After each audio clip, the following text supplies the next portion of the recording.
Thank you, President. Caste discrimination is the mother of all discrimination.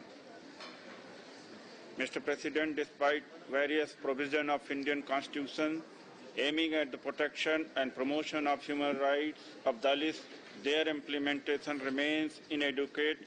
Atrocities, untouchability, insufficient wages, bonded labor, child labor, landlessness, illiteracy, inequality of opportunities, manual scavenging are still the order of the day in the life of Dalits.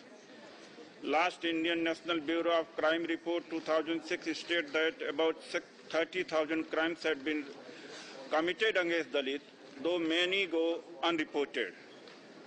13 Dalits are murdered every week, 5 Dalits homes are burnt every week, 6 Dalits are abducted every week, 3 Dalit women are raped every day, 11 Dalits are beaten every day, and a crime is committed against a Dalit every 18 minutes.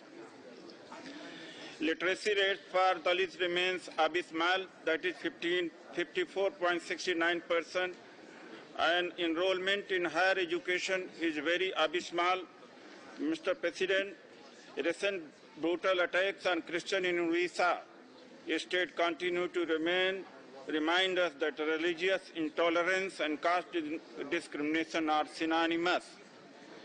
The right-wing Hindu organizations such as RSS, BHP, Bajrang Dal have unleashed brutal violence against Christians in Odisha. As a result, riots have displaced about 50,000 Christians. 31 of them took refuge in the forest, jungles, and live in constant fear. Mr. President, the organization which I represent, that is Confederation, in partnership with All India Christian councils, are doing best to protect the interests not only of Christians but also of Muslim minorities. When about million Dalits under my leadership were going to embrace Buddhism in 2001, the right-wing Hindu outfits, the same responsible for attack on Christians and violence against Muslims in Gujarat in 2002, did every effort to thwart the call of religious freedom. Muslims constitute about 15% of Indian population, but their participation in administration is quite dismal. Though the reservation has been extended to them in recommendation of Mandal Commission, obstacles lie at the bottom of implementation. Muslims and Christian Dalits are striving to get reservation at par with Hindu Dalits. However, this has to be achieved. Mr. President, while developed nations as well as United Nations programs are partnering with India as far as investment and transfer of technology, rural development, housing, education, health are concerned, Dalits appear to be excluded from the benefit of such efforts.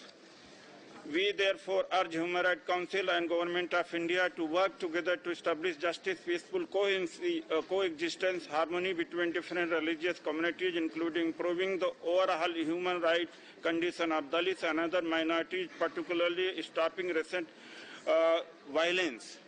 May I request, Mr. President, that yesterday I was not allowed to speak on item number 3. At the 11th hour I was stopped. I have only one request to you, is that please that statement also you place on record. Thank you.